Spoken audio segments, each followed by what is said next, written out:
Hello friends, स्वागत है आप सभी का यूट्यूब चैनल लो शिक्षा हिंदी में। और आज हम पढ़ेंगे बीएनएस की धारा 77।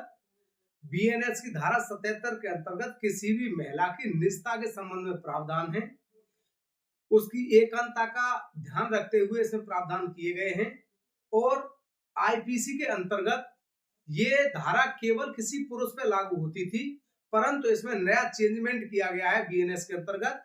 अब यह धारा ट्रांसजेंडर और किसी महिला पर या किसी पुरुष पर भी लागू होती है।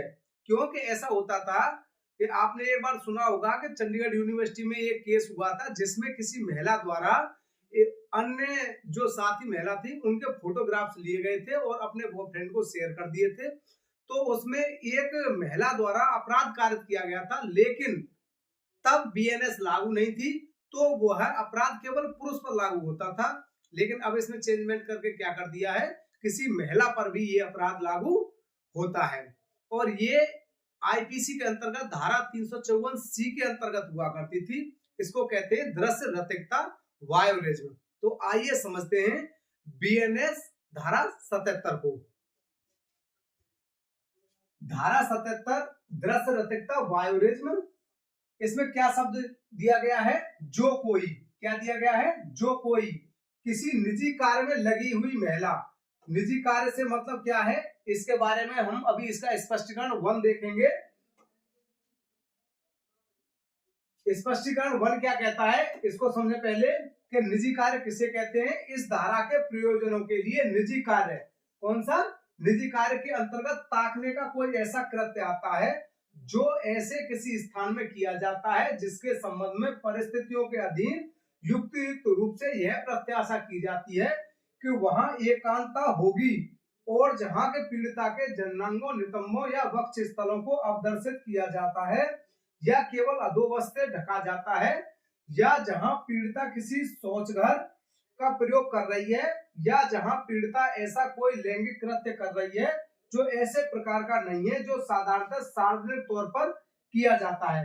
तो इसका मतलब क्या हो गया, इसके अंतर्गत आता है कि मान लो कोई भी बाथरूम हो गया या कोई ऐसा कमरा हो गया जिसमें वो पीड़िता ऐसी प्रत्याशा करती है कि वो उसके निजी कार्य करने के लिए एक सेफ कमरा है, ऐसा कोई स्थान आता है। या कहीं पे चेंज रूम होता है, जैसे कपड़े चेंज करने के लिए कोई भी ऐसा रूम है, उसमें कई बार आपने सुना होगा कि चेंज रूम में किसी ने सीसीटीवी कैमरा लगा दिया, तो उस समय पे वो व्यक्ति अगर उसकी फोटो कैप्चर कर रहा है या वीडियो बना रहा है तो उसके द्वारा इस धारा के अंतर्गत अपराध किया जा रहा है। तो अभी हम क्या समझ रहे थे, केवल निजी कार्य। निजी कार्य कौन से हो सकते हैं कि जहां पर वो अपने किस किस को, जननांगों को, नितंबों को, वक्ष स्थलों को अवदर्शित कर सकती हो, ऐसा कोई रूम, उसका ऐसा कोई स्थान इस कार्य के लिए जो निजी कार्य उसमें किया जा सकता है, ऐसा कोई स्थान है, उस स्थान में है, तब उसके कोई व्यक्ति फोटो कैप्चर करता है या वीडियो करता है तो इस धारा के अंतर्गत अपराध करता है, क्योंकि ये उसकी निजता से संबंधित मामला है। तो ये तो निजी कार्य था, परंतु इस कार्य के लिए कहीं पे छूट है। छूट किस जगह पे है, उसका लिए स्पष्टीकरण सेकंड देखेंगे हम। इसका स्पष्टीकरण सेकंड कहता है, जहां पीड़िता चित्रों या किसी अभिनय के चित्र को खींचने के लिए सम्मति देती है। किसके लिए, अभिनय के चित्र को खींचने के लिए सम्मति देती है, किंतु अन्य व्यक्तियों को उन्हें प्रसारित करने की सम्मति नहीं देती है। और जहां उस चित्र या अभिनय का प्रसारण किया जाता है वहां ऐसे प्रसारण को इस धारा के अधीन अपराध माना जाएगा। इसका मतलब ये हो गया, जिस व्यक्ति को उसने वो फोटो कैप्चर करने के लिए सम्मति दी है, उसके अलावा थर्ड व्यक्ति, कोई भी थर्ड पर्सन उसके फोटो को शेयर नहीं कर सकता है, केवल उसके सिवाय जिसके लिए उसने केवल सम्मति दी है। तो ये इसका स्पष्टीकरण सेकंड है।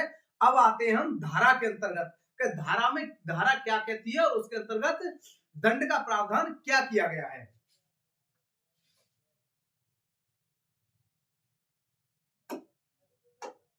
ये हमारी धारा है 77, जो कोई। जो कोई से मतलब कोई भी पुरुष हो, चाहे महिला हो या ट्रांसजेंडर कोई भी हो, किसी निजी कार्य में लगी हुई किसी महिला।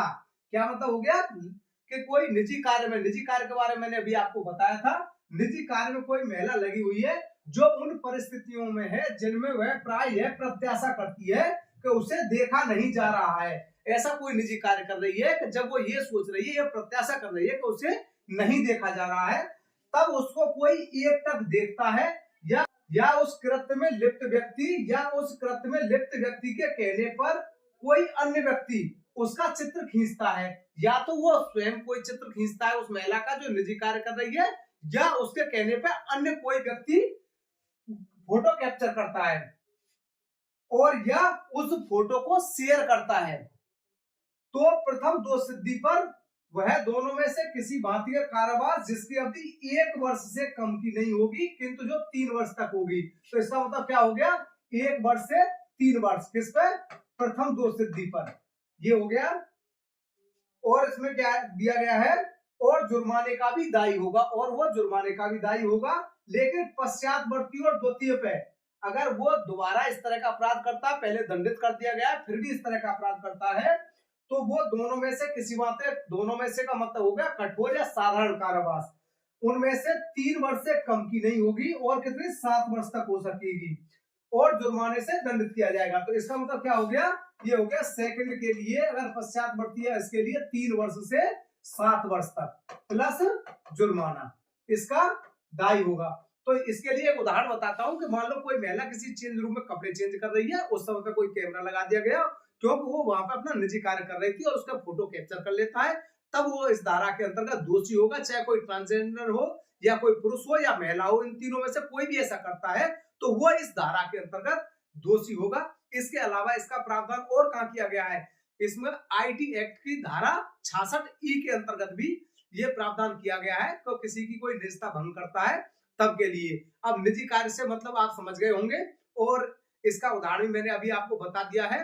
धारा आपको समझ में आई हो और वीडियो पसंद आया हो तो चैनल को लाइक करें, सब्सक्राइब करें। Thank you.